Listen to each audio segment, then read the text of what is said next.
The MSX was a standardized 8-bit computer platform from the early 1980s. Companies like Sony, Panasonic, and Philips all built machines that ran the same software.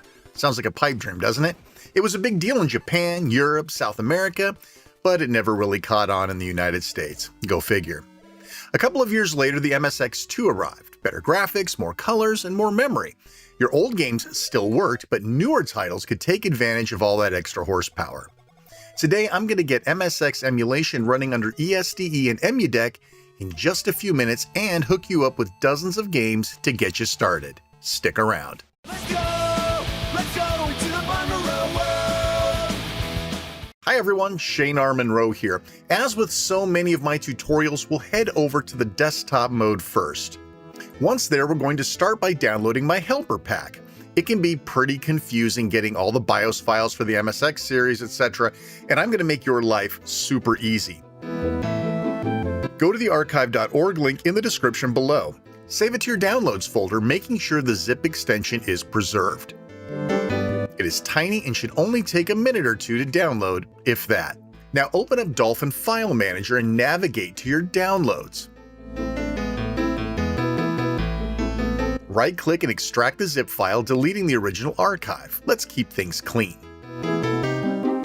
You'll see a Copy to Emulation folder. Inside, you'll find BIOS files required for MSX emulation. ROMs contains a bunch of games, so you don't have to go looking around. We're going to copy them all over to your emulation folder, and we'll overwrite whatever's there.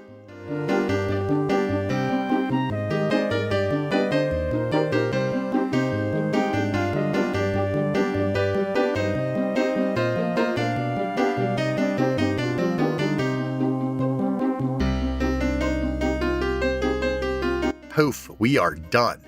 Let's return to gaming mode and try out the MSX emulation. Now that we're back, run ESDE. You should now see two entries for MSX and MSX2. Now, I've already scraped the media and metadata here on my Steam Deck. You might want to try some of the games out first before committing to downloading all the media for these titles. It is worth noting that unlike other popular 8-bits like the Commodore 64, this has two buttons, A and B, so when you're trying out a new game, be sure to try both of them. The controls are already set up for you. D-pad is ready to roll along with those two buttons, and you can get out of the game by holding down Start and Select like most emus do. Nice! Remember though, the MSX line were PCs, and you may be required to access a keyboard at some point for some games. We're going to run one game from each, just to make sure it works. For MSX, we'll try out BurgerTime, a favorite of one of my buddies, Chris, and I'm delighted to see not only is RetroAchievements supported, but this game actually has achievements to be had.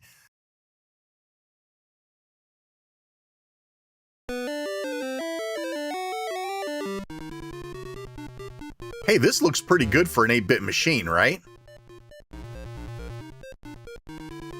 Alright, that's enough of that. Let's look at MSX2, and for this, we're going to look at the acclaimed Aleste. More retro achievements too, nice.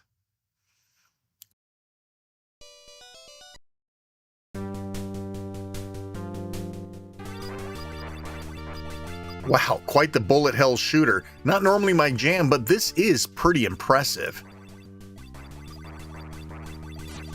There are hundreds of games for this system, and I'll include a link to archive.org where I got all the starter games for you, and you can grab some other stuff you might like. Well, that's it. You are MSXing. Yes, it's a verb too. Did you own an MSX? Tell us about it in the comments below, and of course, please like, sub while you're down there. You guys know what to do. I'm Shane R. Monroe. Thanks so much for watching. Take care. We'll see you next time.